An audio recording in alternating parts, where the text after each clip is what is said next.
అంటే మీరు అంటున్నారు కాంగ్రెస్ నుంచి టీఆర్ఎస్లోకి వెళ్తే వెళ్ళిన వాళ్ళు మొదటి రోజు మాత్రమే హ్యాపీగా ఉంటున్నారు, మిగతా వాళ్ళు హ్యాపీ ఒక్కటి కాదండి, చూపు కూడా అదే. సరే ఏదైతే వాట్ ఎవర్ ఇట్ ఈస్ అంటున్నారు. విచిత్రం ఏంటంటే అంటే కాంగ్రెస్ నుంచి టీఆర్ఎస్కి వెళ్ళిన వాళ్ళ పరిస్థితి అదైతే, వేరే పార్టీల నుంచి కాంగ్రెస్లోకి వెళ్తే కొత్త నాయకులు, ఉదాహరణకి రేవంత్ రెడ్డి గారు వెళ్ళి జాయిన్ అయిన తర్వాత కాంగ్రెస్లో సీనియర్లు కొంచెం ఉలిక్కిపడే పరిస్థితి వచ్చింది అంటున్నారు కదా ఆయన రాకతో. రేవంత్ రెడ్డి గారు తెలుగుదేశం పార్టీలో ఉన్నప్పుడు మాత్రమే వేరే పార్టీకి చెందిన వ్యక్తి. ఎప్పుడైతే మా పార్టీలో జాయిన్ అయిందో అందరి నాయకులతో పాటు ఒక నాయకుడు తప్పితే అతన్ని డిఫరెన్షియేట్ చేసి రేవంత్ రెడ్డి వచ్చిండు మనకు ఏదో పోతుంది అన్నట్లు ఉలికిపాటులు కానివ్వండి, భయపడటం కానివ్వండి, లేకుంటే అయిష్టంగా ఉండటం కానివ్వండి, ఎట్టి పరిస్థితులు ఉండదు. ఎస్, మనకు ఒక ఫోర్స్ యాడ్ అయిందని చెప్పేసి సంతోషిస్తాం తప్పితే వేరేది లేదు.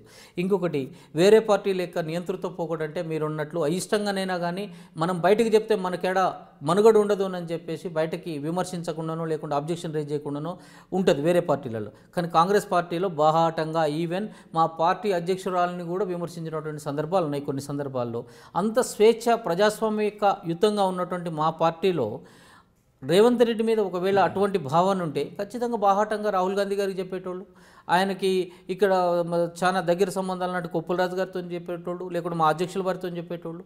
అంతే తప్పితే ఇవన్నీ కూడా ఏంటంటే కావాల్సుకొని అందరి మధ్యన రేవంత్ రెడ్డికి పార్టీకి మధ్యన చిచ్చు పెట్టడానికి చేస్తున్నటువంటి ప్రయత్నంలో భాగమే ఇవన్నీ.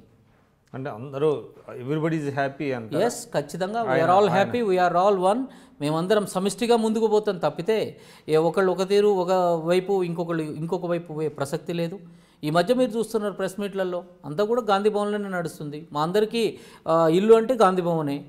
కానీ ఒక టాక్ ఏంటంటే రేవంత్ రెడ్డి గారు కాంగ్రెస్ పార్టీలోకి వచ్చిన తర్వాత ఆయన తనదైన శైలిలో సరే ప్రభుత్వాన్ని అటాక్ చేస్తున్నారు. ఆ క్రమంలో ఆయన తెలుగుదేశం పార్టీని కొంచెం సైడ్ చేస్తున్నారు, దాని మీద కాంగ్రెస్ వాళ్ళు చాలా అసంతృప్తిగా ఉన్నారనేటువంటిది కూడా ఒకటి వినపడుతుంది. అది పార్టీలో చర్చ కూడా జరిగిందనేటువంటిది గాంధీ భవన్ వర్గాల ద్వారా తెలుస్తున్నది. అంటే రేవంత్ రెడ్డి గారు సాఫ్ట్గా వెళ్తున్నారు తెలుగుదేశం పార్టీ మీద, టీఆర్ఎస్ మీద క్రిటికల్గా వెళ్తున్నారు అనేటువంటిది ఉంది. ఒకటండి, సరే అది ఆయన టీడీపీ నుంచి వచ్చిండు కాబట్టి చంద్రబాబు నాయుడు గారి పేరు రెఫర్ చేసినప్పుడు కానివ్వండి, ఏదైనా తెలుగుదేశం పార్టీని రెఫర్ చేసినప్పుడు కానివ్వండి, మనము ఆ యాంగిల్లో చూసే అవకాశం ఉంటుంది. ఎందుకంటే అక్కడి నుంచి వచ్చింది. అదే నేను మాట్లాడాను అనుకోండి, ఏమో సందర్భం ఉన్నదేమో అందుకనే మాట్లాడిన అన్నట్లు ఉంటుంది. అదే రేవంత్ రెడ్డి మాట్లాడతారే కొమ్ముగాస్తున్నాడేమో అన్నట్లు ఇది మన ఆలోచన విధానాన్ని బట్టి ఉంటుంది. అటువంటిది ఎట్టి పరిస్థితుల్లో కూడా లేదు. ఇంకోటి, అదేవిధంగా తెలుగుదేశం పార్టీని కానివ్వండి, చంద్రబాబు నాయుడు గారిని కానివ్వండి, రేవంత్ రెడ్డి తిట్టాలి కానీ ఇంకొక నాయకుడు తిట్టాలని కానీ మేము ఎప్పుడు కూడా కోరుకోవటం లేదు. అదిగాక మేము ఎప్పుడు కూడా వాస్తవాలు మాట్లాడతాం తప్పితే మా ప్రతిపక్ష పార్టీని తిట్టాలి, వాళ్ళని డిగ్రేడ్ చేయాలని చెప్పేసి ఎప్పుడు కూడా చూడము. అది పూర్తిగా అబద్ధం.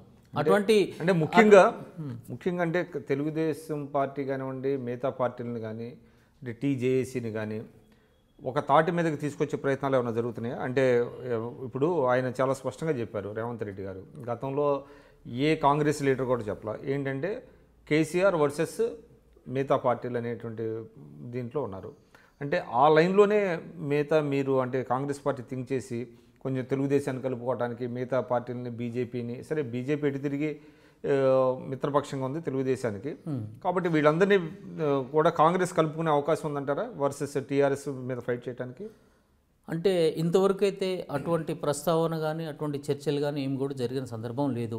కాకుంటే ప్రతిపక్షంగా ఏదైనా కామన్ కాజ్తోని పోరాటం చేసేటప్పుడు మిత్రపక్షాలుగా వాళ్ళని కలిసి సబ్జెక్ట్ బేసిస్గా ఒక సబ్జెక్ట్ ఉందంటే దాన్ని వరకు కన్ఫైన్ అవుతూ ముందుకు ఫైట్ చేస్తున్నాం తప్పితే రేపు రాజకీయాలను దృష్టిలో పెట్టుకోను, లేకుంటే భవిష్యత్తులో అధికారంలోకి రావడానికి ఏ విధంగా చేయాలన్నటువంటి సోల్ టార్గెట్తోని వేరే పార్టీతోని చర్చలు కానీ మాట్లాడటం, కలుపుకోవటం అనేది లేదు. కాకపోతే వ్యక్తిగతంగా నేను మాత్రం ఒకటి చెప్పగలుగుతాను, ఏంటంటే ఒక దుష్టపాలనని ఈ రాష్ట్రం నుంచి తీసివేయటానికి అన్ని పార్టీలు కలవటంలో తప్పు లేదు. కలవాల్సినటువంటి అవసరం వచ్చినప్పుడు చారిత్రాత్మకమైన ఆ అవసరాన్ని ఉపయోగించుకొని దుష్టపాలనని రాష్ట్రం నుంచి తెలంగాణ ప్రజల ప్రయోజనాలను కాపాడటానికి తరిమి కొట్టడంలో ఖచ్చితంగా కూడా అందరూ ముందుండాలని చెప్పి మాత్రం కోరుకుంటా.